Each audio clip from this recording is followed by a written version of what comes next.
Aleluia! Shalom Adonai, a graça e a paz do Senhor Jesus Cristo. Sejam bem-vindos mais uma vez ao canal A Poderosa Palavra de Deus com o presbítero Sérgio Santos. Convido você a abrir a maravilhosa, bendita palavra. Colossenses, capítulo 3. Nós leremos a partir do versículo 18. Hoje o Senhor vai tratar conosco, comigo e com você, sobre os deveres da família cristã, conhecida na literatura como a família nuclear, homem e mulher. Não estamos aqui de forma nenhuma para criticar os diversos tipos de configurações familiares, não, de forma nenhuma. Cada um tem o direito de fazer aquilo que acha que deve ser feito. Mas o propósito aqui da ministração da Santa Palavra é mostrar para você e para mim qual é o desejo, qual é a vontade do Senhor. Até porque a vontade do Senhor, ela é boa, ela é perfeita e ela é agradável. Então vamos rapidamente abrir a Santa Palavra. Colossenses capítulo 3, a partir do versículo 18, os deveres da família cristã. Acompanhe comigo a Santa Palavra, Colossenses capítulo 3, a partir do versículo 18. Começa assim: esposas, sede submissas ao próprio marido, como convém no Senhor. Maridos, amai vossa esposa, e não a trateis com amargura. Filhos, em tudo obedecei a vossos pais, pois fazê-lo é grato diante do Senhor.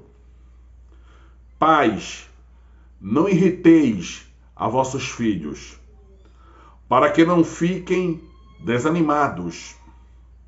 Servos, obedecei em tudo a vosso Senhor, segundo a carne, não servindo apenas sob vigilância, visando tão somente agradar a homens, mas em singeleza de coração, temendo ao Senhor. Oremos. Senhor meu Deus, meu Pai, meu Deus maravilhoso, meu Rei, te agradecemos pela tua palavra lida, que o Senhor possa estar abrindo o entendimento de todo aquele, toda aquela que acompanha o canal, a poderosa palavra de Deus. Porque eu tenho plena convicção que eu e todos aqueles que estamos acompanhando a tua palavra não ficaremos ao término da mesma forma, mas estaremos cheios da tua unção, da tua graça, do teu amor. Desde já te agradecemos. Amém. Nós estamos aqui num texto maravilhoso, dentre outros textos na Bíblia. Efésios 5, do 12 em diante, também fala dos deveres da família cristã. Quando vamos para 1 Pedro capítulo 3, também fala. Então nós vemos que Mateus, Lucas também fala, Marcos, Evangelho também fala. Mas nós vamos rapidamente se deter aqui nesse livro, nessa carta que foi escrita da prisão. Aí você pergunta, como assim? Quem escreveu essa carta foi um homem chamado Apóstolo Paulo, aquele que teve um encontro com Jesus, porque antes ele se chamava Saulo e ele era perseguidor da igreja. E eles não aceitavam o cristianismo, eles tinham o cristianismo como uma seita. E até hoje ainda é assim ainda em alguns lugares. Os judaizantes, eles não aceitaram a vinda de Cristo. Mas só que a vinda de Cristo está comprovada. No nosso poder judiciário, processo civil, penal, nós vemos que a lei fala da lei de prova testemunhal. E Jesus está dentro dessa lei. De que forma? Mais de 500 pessoas viram Jesus. Então está comprovado cientificamente perante a lei dos homens que o nosso Deus, ele ressuscitou ao terceiro dia. Mas vamos voltar para o texto. Colossenses capítulo 3. No capítulo 4, versículo 3, se você acompanhar em Colossenses, Paulo estava preso quando escreveu para os irmãos de Colossos. Essa carta maravilhosa, ela foi escrita provavelmente no ano 56 a 57 depois de Cristo. Outros estudantes, teólogos da Bíblia, acreditam que foi também no ano 60 ou 62 depois de Cristo. Mas nós sabemos que essa carta maravilhosa, ela tem um propósito. E o propósito, eu já te digo, é combater os falsos ensinamentos. É combater todo tipo de heresia. Heresia, eu já disse o que é. Falso ensinamento, falsa instrução. Então nós vemos que o propósito primário é esse. Porque naquele tempo os judaizantes, aqueles que aderiram ao movimento do gnosticismo, eles estavam pregando que deveria se adorar anjos, seres alados, etc. E nós sabemos que isso não é verdade. Tanto anjos como qualquer outro ser criado, tanto no céu como na terra, nós sabemos que é obra do Senhor. E se é obra do Senhor, nós, criaturas, não devemos adorar outra criatura de forma nenhuma. Isso é pecado. Devemos adorar somente ao Senhor, porque assim a palavra nos ordena. Em Isaías 42:8, o Senhor ele fala isso. Eu sou o Senhor, esse é meu nome. A minha glória, pois, não darei a outrem, nem a minha honra às imagens das esculturas. Então essa carta foi escrita aos irmãos, os colossenses, lá em Colossos, um distrito da Ásia Menor, situada hoje na atual conhecida Turquia. Então, essa carta ela começa a orientar os irmãos. Não se deve viver debaixo das práticas do paganismo.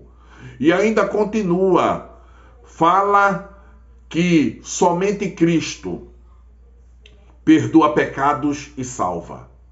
Então cai por terra toda aquela adoração a anjo, todo tipo de idolatria, advindas do gnosticismo, cai por terra. Por quê? Porque somente Cristo, somente Deus tem poder de perdoar pecados e de salvar. Onde é que está isso? Atos 4:12. Em nenhum outro há salvação no céu e na terra, nem embaixo da terra.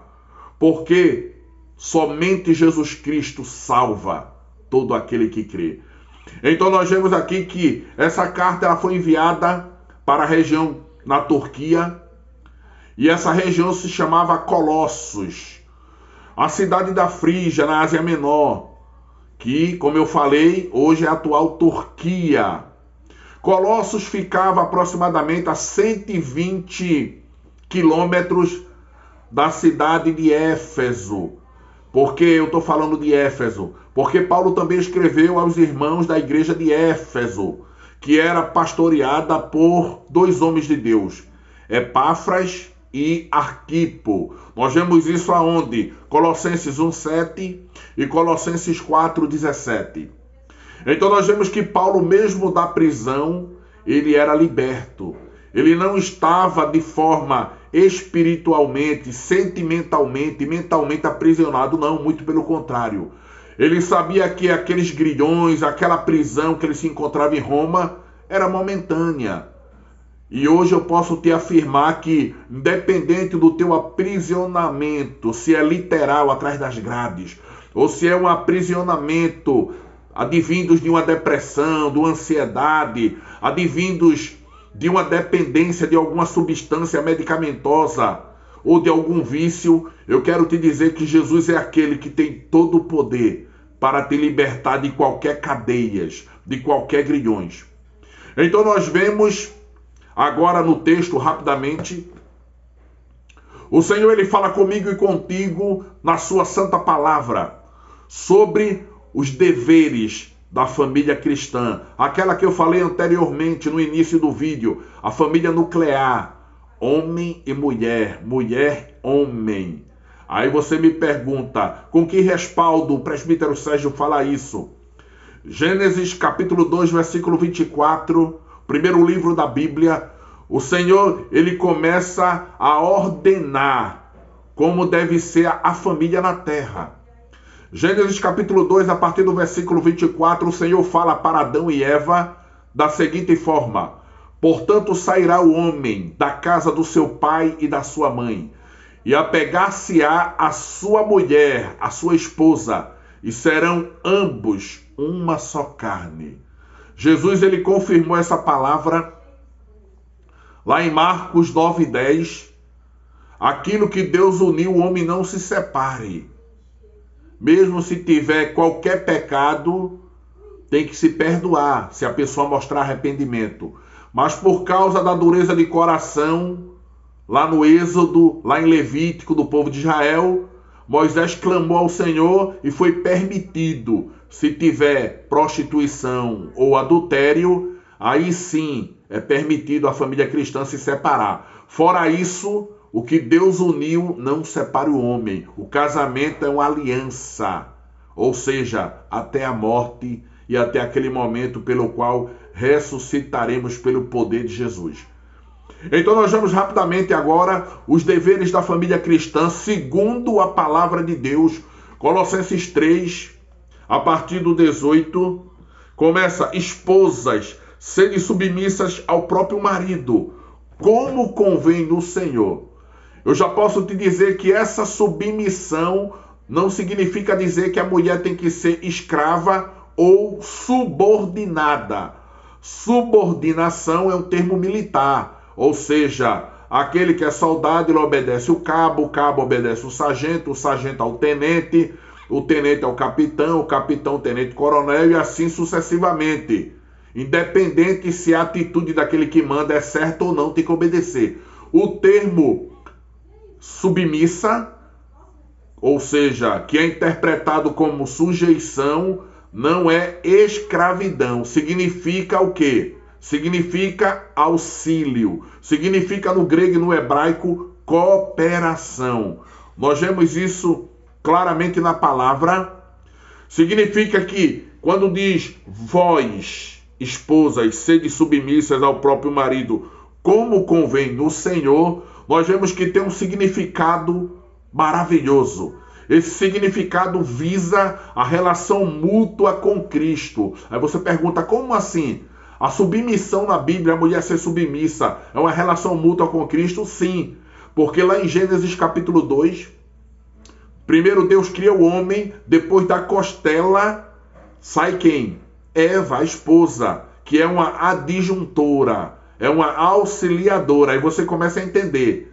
E essa auxiliadora, ela vai ser submissa. Submissão significa auxiliar, cooperar na missão que Deus deu ao homem.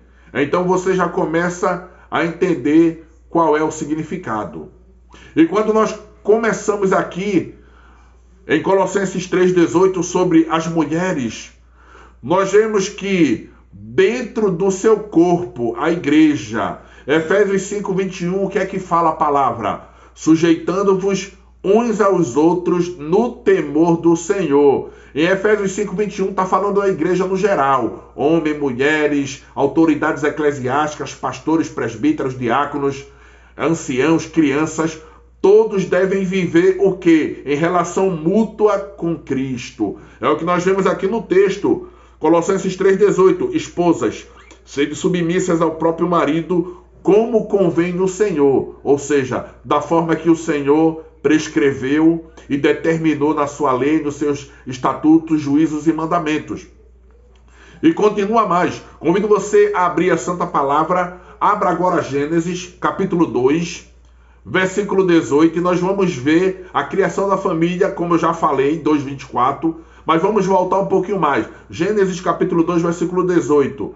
A palavra do Senhor fala que o Senhor fará para Adão uma auxiliadora, uma adjuntora, uma companheira que lhe seja o quê? Idônea. Aí nós vamos ver o que significa idônea. Embora sabemos que eu já falei o que significa ser idônea. Então nós vemos que aquela companheira que o Senhor criou lá no Jardim do Éden, que hoje se constitui e ainda se caminha da seguinte forma em certas famílias, permanece como o Senhor ordenou. Porque uma mulher idônea, como nós vemos aqui na palavra, é uma mulher que está sempre ao lado, está cooperando para o propósito que Deus deu. Nós vemos isso aqui na palavra. Então nós vemos aqui em Gênesis 2:18 que estamos submissos a Cristo, assim como a mulher está submissa ao marido, porque tem que ser de forma organizada. A submissão não é, como eu falei, ela ser escrava, mas ela, junto com o marido, cooperar, auxiliar na missão que Deus deu. E nós vamos ver essa confirmação mais na frente.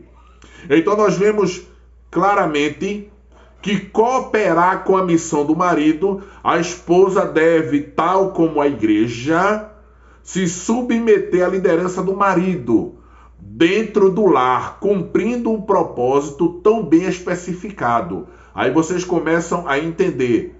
A mulher dentro do lar, ela está cumprindo esse propósito, auxiliando o marido. Isso não significa dizer que ela não possa trabalhar fora. Pode trabalhar fora. Mas, quando ela chega em casa, a prerrogativa é dela e também do marido. Ela pode lavar, pode passar, pode fazer o alimento. O marido também, da mesma forma, vai auxiliar a esposa naquilo que for possível. Então nós vemos claramente: vós mulheres sedes submissa aos maridos como convém no Senhor. Então ela tem que auxiliar. Idônea, nós vemos, é aquela que coopera na missão que Deus deu ao homem. Então convido você a abrir 1 Pedro, capítulo 3, versículo 1, que confirma essa palavra. 1 Pedro 3:1, o que é que diz? Mulheres, sede vós igualmente submissas ao próprio marido, para que, se ele não obedece à palavra, seja ganho sem palavra alguma, por meio do procedimento da esposa. 1 Pedro 3:1 já está falando daquelas famílias que a família totalmente ainda, na sua totalidade, ainda não é cristã. Muitas vezes a mulher, ela serve ao Senhor e o marido não serve. E 1 Pedro 3, a partir do versículo 1, fala aqui: pelo testemunho da mulher, uma mulher que está cooperando com o marido, não só nos afazeres, mas nos sonhos e projetos da casa, do lar, ela está auxiliando. O marido vai ver o testemunho daquela mulher e vai dizer: eu também quero servir a esse Deus Todo-Poderoso. Nós vemos isso na palavra. Agora, rapidamente, vamos ver qual é o dever do marido. Então, acompanhe comigo Colossenses 3:19. Maridos, amai vossa esposa e não a trateis com amargura. Amai vossas esposas e não a trateis com amargura. Eu já vou te adiantando. O que é amargura? É aquele homem que ele muitas vezes é temperamental, ele é grosso, ele sempre está irritado com alguma coisa, ele não trata bem a esposa. Por aí você já começa a entender o que é essa amargura. E também palavras de ofensa ou de baixo escalão. Então, o que significa? Significa aqui, falando dos maridos, significa entrega e renúncia. Significa dizer que amar a esposa, o marido ele tem que se entregar totalmente. E ele tem que renunciar àquilo que ele fazia antes de se casar. Porque agora ele é uma única carne com a sua esposa. Maridos, amem vossa mulher, como também Cristo amou a igreja e se entregou por ela. Onde é que está isso? Efésios capítulo 5, a partir do 25, fala que o marido ele deve amar de tal forma a esposa que, se for necessário, ele tem até que se sacrificar, se entregar, morrer por ela, dar a vida no lugar da esposa. Assim como Cristo amou a igreja e se entregou por ela na morte de cruz e ressuscitou ao terceiro dia. Então os maridos eles começam a entender a importância dele, dos deveres da família cristã. A mulher é o vaso mais fraco, não no sentido de capacidades intelectuais, não no sentido emocional, mas no sentido sentimental. Quando fala-se que a mulher é o vaso mais fraco na Bíblia, não é desprezando as mulheres, nem denegrindo a capacidade da mulher, não, muito pelo contrário. Quando fala que a mulher é o vaso mais fraco, é porque a mulher ela é delicada, ela é gentil, ela é amorosa, é meiga, ou seja, agradável, dentre outros adjetivos. Mas a mulher ela é altamente cheia da glória e da unção do Senhor, para que fique bem claro essa questão. Então o marido, ele tem que, se for necessário, Efésios 5:25, até se entregar pela esposa. E não pode tratar ela de todo jeito. O amor, aqui é o amor ágape. Amor ágape se refere ao amor divino, ao amor de Deus.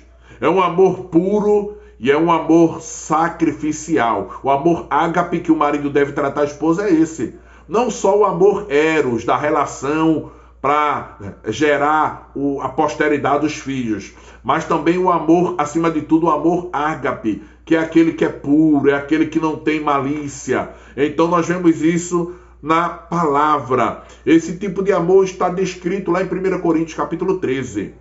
Então, o que é que nós vemos aqui sobre o dever do marido? Efésios 4:31 fala uma coisa maravilhosa. Em relação ao matrimônio cristão, é necessária a harmonia sem amargura. Longe de vós toda amargura. A gente vê isso também em Efésios 4:31. Amargura significa o quê? Aspereza, uma pessoa grossa. Amargura significa o quê?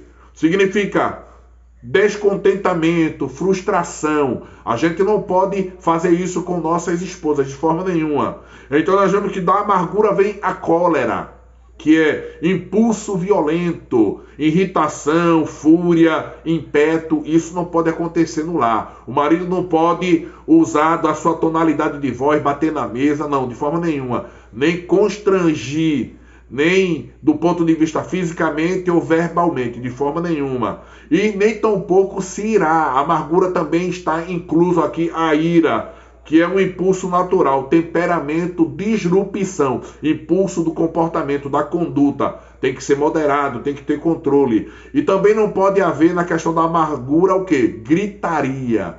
Tem que ser no tom de voz agradável. Porque a gritaria é o quê? Algazarra, é celeuma, alarido. E isso não é permitido, isso é feio, isso é escândalo. E também o marido não pode blasfemar, não pode existir blasfêmia, que é difamação em nome de Deus, de forma nenhuma. Blasfêmia é também uma palavra ou ato injurioso contra qualquer pessoa ou coisa respeitável, e bem assim toda malícia, inclinação para o mal, maldade não pode existir na família cristã. Nós vemos que Hebreus 13:4, para o casamento, dentre todos seja o matrimônio sem mancha e sem mácula. Agora, para encerrarmos, qual é os deveres dos nossos filhos? Então vamos para a palavra, Colossenses 3:20. Filhos, em tudo obedecer a vossos pais, pois fazê-lo é grato diante do Senhor. Então fala que os filhos têm que obedecer em tudo. Vou fazer uma observação, abre aspas. Em tudo, dentro e segundo a palavra de Deus, dentro da palavra de Deus. Fecha aspas. Significa dizer que se o pai e a mãe mandar roubar, furtar, beber, se drogar, o filho tem que fazer? Não. Porque isso é contrário à lei de Deus e também é contrário à legislação do nosso país, do qual vivemos em sociedade. Mas o que fala, como nós lemos Colossenses 3:20, filho, obedecei em tudo a vossos pais, pois fazê-lo isso é agradável diante do Senhor. Está falando segundo a palavra. Tudo aquilo que teu pai e tua mãe te ordenar, segundo a Bíblia, o filho tem que obedecer. E ainda continua aqui falando dos filhos. A obediência deve ser segundo o Senhor, como eu falei. Nem tudo deve ser em absoluto. Aquilo que for moralmente ilícito, o filho não faz. Aquilo que for moralmente, ou podemos dizer, do ponto de vista de criminalidade, você não deve fazer. Mas tudo aquilo que for segundo a palavra, se deve fazer. Porque a palavra do Senhor, ela é boa, é perfeita, e agradável. Efésios 6:1, a palavra confirma, falando dos filhos. Tem promessa para todo filho. Eu também sou filho, tem promessa para mim, tem promessa para você. Efésios capítulo 6, versículo 1 e 2, o que é que diz? Filhos, obedecei a vossos pais no Senhor, pois isto é justo e agradável diante de Deus.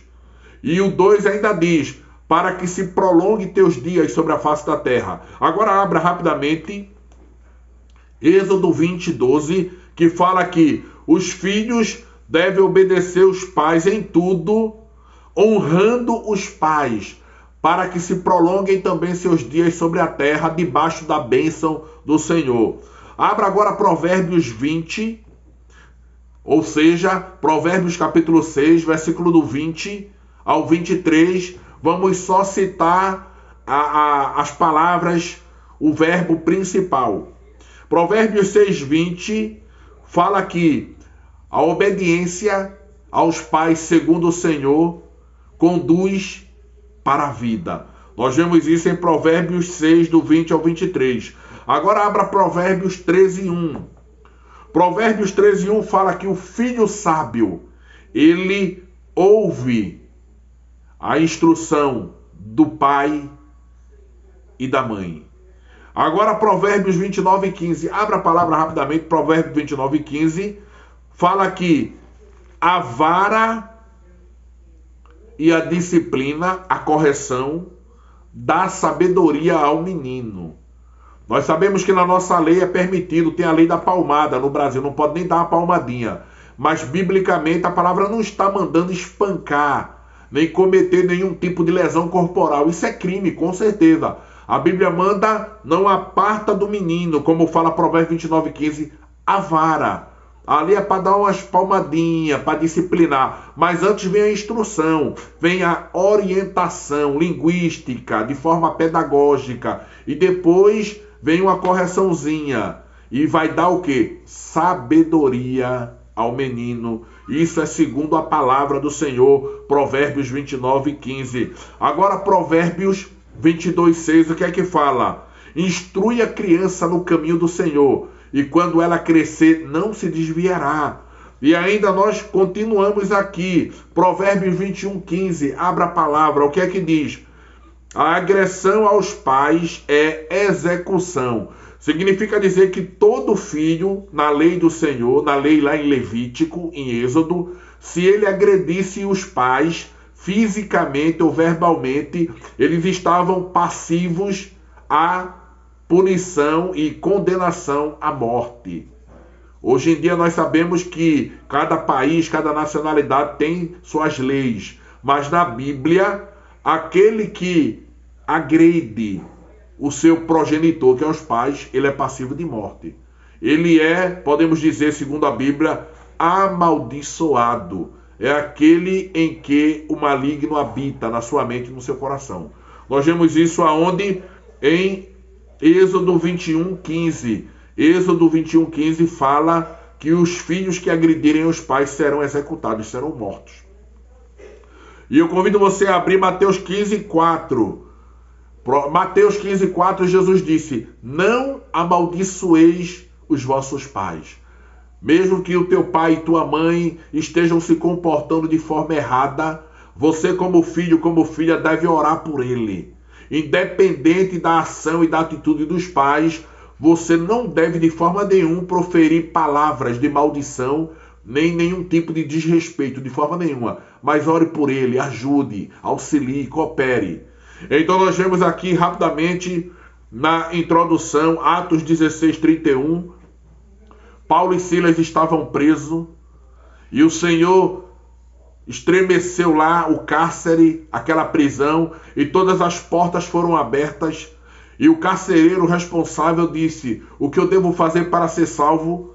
E lá em Atos 16:31, Paulo e Silas declarou: crê no Senhor Jesus e será salvo tu e tua casa. E nós encerramos agora com Josué 24:15. Eu e a minha casa serviremos ao Senhor. Até o próximo vídeo no canal A Poderosa Palavra de Deus.